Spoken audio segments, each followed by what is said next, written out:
जी। अब हमने देखना है कि ये जो हमने ये फाइनेंशियल इंफॉर्मेशन वगैरह इकट्ठी करनी है या जो हमने ये फाइनेंशियल इंफॉर्मेशन वगैरह प्रेजेंट आउट करनी है, इनके कैरेक्टरिस्टिक्स क्या होने चाहिए, इनके फीचर्स क्या होने चाहिए, इसके बारे में अब हमने क्या करनी है, इनके बारे में अब हमने बात करनी है। बिकॉज देखिए, मैंने तो फाइनेंशियल स्टेटमेंट बना रहा हूँ ना, मैं तो रिपोर्ट बना रहा हूँ। अब उस रिपोर्ट के ऊपर मैंने तमाम इन्फॉर्मेशन बतानी है कि यार ये मेरी सेल्स हैं, ये परचेज हैं, ये तमाम इन्फॉर्मेशन मैंने बतानी है। अब उस इन्फॉर्मेशन के कैरेक्टरिस्टिक्स क्या होने चाहिए, उसके बारे में हम डिस्कस करते हैं। सबसे पहले कि जो इन्फॉर्मेशन जो है, फाइनेंशियल इन्फॉर्मेशन जो हम यूज़ कर रहे हैं, बहुत यूज़फुल है। बिकॉज इनकी बेस के ऊपर, इस तमाम इन्फॉर्मेशन की बेस के ऊपर क्या है, हमारा तमाम डाटा जो है वो स्टैंड कर रहा है, हमारे तमाम डिसीजन मेकिंग जो है वो इसके ऊपर स्टैंड कर रही है, हमारे यूज़र्स की रिलायंस जो है वो इस इंफॉर्मेशन के ऊपर है। इसलिए ये इंफॉर्मेशन जो भी है हमने प्रेजेंट करनी है, दैट शुड बी रेलिवेंट, वो रेलिवेंट होना चाहिए, और उसको हमने फेथफुली रिप्रेजेंट करना है, मतलब नेक नीति के साथ हमने उसको लिखना है। तो जो लिखना चाहते हैं वो फेथफुली रिप्रेजेंट हो। और ये जो यूज़फुलनेस है किसी भी फाइनेंशियल इंफॉर्मेशन की, वो उस वक़्त इन्हेंस होती है या उस वक़्त अचीव होती है या उस वक़्त हासिल होती है अगर कोई भी इंफॉर्मेशन कंपेरेबल है, वेरीफाइबल है, टाइमली है और अंडरस्टैंडेबल है। अगर ये तमाम फीचर्स किसी भी इंफॉर्मेशन में फुलफिल हो रहे हैं तो हम क्या कहते हैं, भैया ये बड़ी रिलायबल इंफॉर्मेशन है, बड़ी अच्छी बात की है। फॉर एग्जांपल, आपने डाटा दिया हुआ है डिप्रिसिएशन का 2022 की, आप इस डिप्रिसिएशन को आप कंपेयर कर सकते हैं 2021 से, आप उसको वेरीफाई कर पा रहे हैं कि जी मैंने कैसे कैलकुलेट की है, आपके पास रेलेवेंट टाइम पीरियड है, अगर आपको उसकी समझ आ रही है हमें यहाँ ठीक काम किया। अगर आपने कोई ऐसा एक्सपेंस वगैरह लिख दिया, कोई information they the financial statement में जो वेरीफाई नहीं हो पा रही, मतलब यहाँ 2022 की आप बना रहे हैं फाइनेंशियल स्टेटमेंट और आप इन्फॉर्मेशन दी 2018 रुपये की, 2018 की इन्फॉर्मेशन दी हुई है, तो ये टाइमली नहीं होगी। तो इस तरह की नहीं होनी चाहिए। कोई भी इन्फॉर्मेशन जो है जो इन चार फीचर्स को, इन चार क्वालिटीज़ को देख रही है, फुलफिल कर रही है, उसे हम क्या कहते हैं, भाई बड़ी यूजफुल इन्फॉर्मेशन है और ये बेहतर होती है डिसीजन मेकिंग में। अब कोई भी इंफॉर्मेशन जो है जो हमने फाइनेंशियल स्टेटमेंट में रिप्रेजेंट करनी है, जो हमने फाइनेंशियल स्टेटमेंट में बतानी है, उसके ये दो करेक्टरिस्टिक्स होने चाहिए। मतलब जो इन दो चीज़ों को वो क्या कर रही हो, डिस्क्राइब कर रही हो, क्या कि फंडामेंटल क्वालिटेटिव कैरेक्टरिस्टिक्स उसमें हमें बताना चाहिए, और जो इन्हेंसिंग क्वालिटेटिव कैरेक्टरिस्टिक्स हैं वो भी क्या करने चाहिए, उसको बताने चाहिए, उसको गिवन करने चाहिए। तो दो चीज़ें जो हैं ये हमारी क्या होनी चाहिए, वो गिवन होनी चाहिए। अब इनको हमने देखना है कि फंडामेंटल क्वालिटेटिव कैरेक्टरिस्टिक्स कोई इंफॉर्मेशन कैसे अचीव कर सकती है और इनहेंसिंग क्वालिटेटिव कैरेक्टरिस्टिक्स क्या होते हैं, ये हमने देखना है। मतलब बुनियादी फीचर्स क्या हैं, बुनियादी कैरेक्टर्स क्या हैं, और इजाफी कैरेक्टर्स किसी भी इंफॉर्मेशन के क्या होते हैं, वो हम देख लेते हैं। अगर मैं फंडामेंटल कैरेक्टरिस्टिक्स की बात करूं तो फंडामेंटल कैरेक्टरिस्टिक किसी भी इंफॉर्मेशन की है कि that information must be relevant and must be faithfully represent. Relevancy बहुत इंपॉर्टेंट है कि भाई जो मैं बात बता रहा हूँ वो रेलिवेंट होनी चाहिए। अब देखें, फाइनेंशियल स्टेटमेंट के मल्टीपल यूजर्स हैं, आप इनसे वाकिफ़ हैं, मतलब शेयर होल्डर हैं, इन्वेस्टर्स हैं, मैनेजमेंट है, गवर्नमेंट है, क्रेडिटर्स एंड लेंडर्स हैं। अब हर एक ने किसी भी इंफॉर्मेशन को अपने पर्सपेक्टिव से परसीव करना है, अपने पर्सपेक्टिव से लेके चलना है। तो इसलिए हमने जो इन्फॉर्मेशन यहाँ पे गिवन करनी है, जो हमने इन्फॉर्मेशन प्रोवाइड करनी है, that information must be relevant, वो रेलिवेंट होनी चाहिए उनके यूज़र्स के साथ, जो भी उनके यूज़र्स हैं उसके लिए बड़ी रेलिवेंट होनी चाहिए। बिकॉज अगर इंफॉर्मेशन रेलिवेंट होगी तो फिर जो डिसीजन मेकिंग है वो आसान हो जाएगी और लोग उससे कंपेयर करके अपने डिसीजन मेकिंग जो है वो इजीली कर सकते हैं।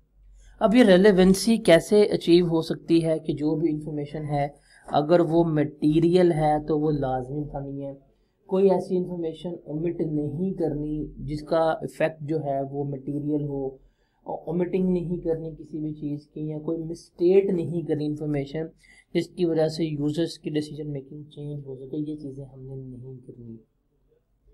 और फेथफुल रिप्रेजेंटेशन आप किसे कहते हैं, आप कह सकते हैं जी ट्रू एंड फेयर रिप्रेजेंटेशन को आप फेथफुल रिप्रेजेंटेशन कह सकते हैं। मतलब आपको पता है कि हम भाई फाइनेंशियल स्टेटमेंट बना रहे हैं और फाइनेंशियल स्टेटमेंट में हमने डील करना है नंबर्स के साथ, फिगर्स लिखनी है और वर्ड्स में बताना है। तो ये जो फाइनेंशियल इंफॉर्मेशन है ये उस वक्त ज़्यादा यूज़फुल हो जाएगी जब ये नंबर्स हैं, ये अमाउंट्स हैं, फिगर्स जो हैं ये फेथफुली रिप्रेजेंट कर रहे हैं, ट्रू रिप्रेजेंटेशन दे रहे हैं, इनमें एरर्स वगैरह नहीं है, इनमें कोई किसी किस्म का बाइसनेस नहीं है। हमने अपनी बेस्ट नॉलेज में क्या किया है, इनको रिप्रेजेंट किया हुआ है, हमने अपनी बेस्ट नॉलेज के मुताबिक इनको दिया हुआ, कोई फ्रॉड वगैरह का एलिमेंट बीच में शामिल नहीं है।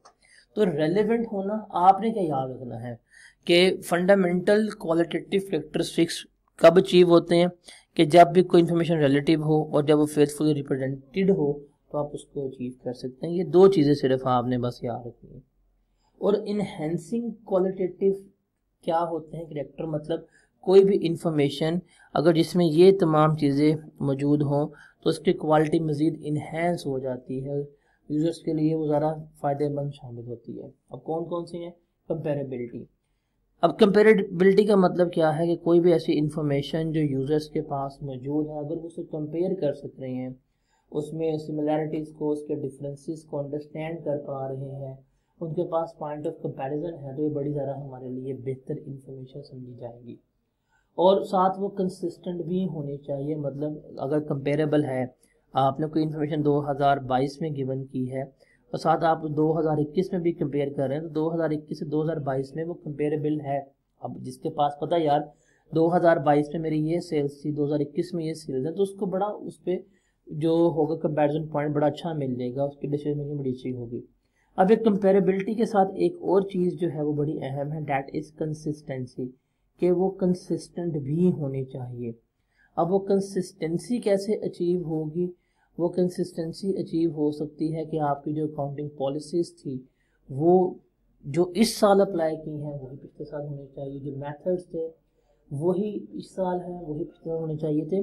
तो अगर कोई भी इंफॉर्मेशन आपके कंसिस्टेंट है ना, या आपने कोई भी इंफॉर्मेशन कंसिस्टेंसी के तहत रिकॉर्ड की है तो फिर वो क्या हो जाती है, वो इजीली कंपेरेबल हो जाती है, आप उसको फ्यूचर में जाके कंपेयर कर सकते हैं। मतलब मुझे पता है यार मैंने 2021 का एक्सपेंस इस बेस पे रिकॉर्ड किया था, अगर मैं 2022 का एक्सपेंस भी उसी बेस पे रिकॉर्ड करूंगा तो मेरे लिए जो कंपैरिजन बेस है वो सेम हो जाएगी। अभी अगर किसी इंफॉर्मेशन में चीज़ें अवेलेबल हैं तो वो क्या होगी, बड़ी बेहतरीन इंफॉर्मेशन समझी जाएगी।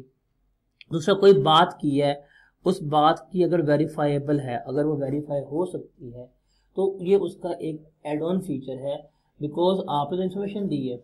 अब वो इंफॉर्मेशन हर एक ने पढ़नी है, देखनी है, तो वो इंफॉर्मेशन जो है वो वेरीफाइबल होनी चाहिए कि अगर कोई चाहे आप पे सवाल उठा ले कि भाई ये तुमने कहाँ से लिखी अमाउंट, आप भैया देखो वेरीफाई कर लो, तो वेरीफाइबिलिटी होनी चाहिए किसी भी इंफॉर्मेशन में। अभी जो वेरिफिकेशन है ये दो तरह से अचीव हो सकती है, आप डायरेक्ट वेरिफिकेशन भी ले सकते हैं, आप इनडायरेक्ट वेरिफिकेशन भी ले सकते हैं। डायरेक्ट वेरिफिकेशन हो सकती है थ्रू ऑब्जर्वेशन, आप ऑब्जर्व करके वेरीफाई कर सकते हैं। फॉर एग्जांपल आप फाइनेंशियल स्टेटमेंट पढ़ने कह रही हमारे पास एक प्लांट लगा हुआ है हमारे बिजनेस में, तो आप जाकर उस कंपनी में विजिट करके प्लांट देख सकते हैं, हाँ यार प्लांट लगा हुआ है, फिजिकल वेरिफिकेशन कर रहे हैं, खुद अपनी आंखों से देख रहे हैं। या कंपनी ने कहा रही हमारे पास इतने स्टॉक पड़ा हुआ है, इतनी इन्वेंट्री पड़ी हुई है, यहाँ पे खुद इन्वेंट्री काउंट कर सकते हैं, खुद कैश काउंट कर सकते हैं। फिजिकल वेरिफिकेशन या डायरेक्ट वेरिफिकेशन खुद कर रहे हैं। एक होती है इनडायरेक्ट वेरिफिकेशन। इनडायरेक्ट वेरिफिकेशन क्या होती है कि आप खुद जाके परफॉर्म नहीं कर रहे बल्कि या डायरेक्टली परफॉर्म नहीं कर रहे, मेथड इनडायरेक्टली लगा लेते हैं। फॉर एग्जांपल आप देखते हैं इन्होंने कह दी हमारा कॉस्टिंग का मेथड ये है, तो आप जो मटेरियल डाल रहे हैं आप देख रहे हैं किस रेशियो में मटेरियल लग रहा है, आप उसकी बेसिस पे कर सकते हैं। उन्होंने कह दी हम अपने क्लोजिंग स्टॉक को इस तरह वैल्यू करते हैं 5 पे या FO पे, आप जाके उसकी वैल्यूएशन देख सकते हैं। आप कोई सैंपल जनरेट कर सकते हैं सेल्स का, कोई उसको कंप्यूटर में देख सकते हैं कि मैंने एक सैंपल सेल्स जनरेट की है, किस किस तरह कॉस्ट हमारा रिकॉर्ड हो रही है। आप इस बेसिस के ऊपर इनडायरेक्ट वेरिफिकेशन भी कर सकते हैं। तो वेरीफाइबिलिटी जो है वो दो तरह से अचीव हो सकती है। उसके बाद टाइमलीनेस है, इस मीन्स की जो इन्फॉर्मेशन है वो टाइमली होनी चाहिए, ओल्डर इन्फॉर्मेशन जो होगी वो इतनी यूज़फुल नहीं है। और एंड पे है अंडरस्टैंडेबिलिटी, कि कोई भी इंफॉर्मेशन है उसको अंडरस्टैंडेबल होना चाहिए। अब अंडरस्टैंडेबल कैसे होगा, आप उसे क्लासीफाई करें, फर्दर क्लासीफाई करें, उसको अच्छा प्रेजेंट करें, क्लियर हो, कंसाइज मैनर में हो, उसमें कम्प्लेक्स कैलकुलेशन ना हो कि हर एक बंदे को समझने में मुश्किल हो, कम्प्लेक्सिटी में ना हो, बल्कि उनको इजी वे में आपने रिप्रेजेंट किया हो। जितना आप उसको अंडरस्टैंडेबल बना लेंगे उतना ही वो बेहतर समझा जाएगा। तो क्वालिटेटिव कैरेक्टरिस्टिक्स अचीव होंगे, जो इन्हेंस्ड क्वालिटेटिव कैरेक्टरिस्टिक्स हैं वो अचीव होंगे अगर कोई इन्फॉर्मेशन कंपेरेबल है, वेरीफाइबल है, अगर टाइमफुल है और अंडरस्टैंडेबल है, तो हम कह देंगे भाई साहब ये हमारे इन्हेंसिंग क्वालिटेटिव कैरेक्टर्स हैं। और फंडामेंटल कौन से होते हैं, अगर वो इन्फॉर्मेशन रेलिवेंट हो और वो फेथफुल रिप्रेजेंट कर रही हो, फेथफुली मतलब ट्रू एंड फेयर रिप्रेजेंटेशन दे रही हो, तो वो हम क्या कहते हैं कि भाई ये हमारे फंडामेंटल कैरेक्टर्स में शुमार होता है। तो ये चीज़ें हमने यहाँ पे देखनी होती हैं। हमारी इन्फॉर्मेशन जो हमने कलेक्ट करनी है, प्रेजेंट करनी है, उनके फीचर्स क्या होने चाहिए।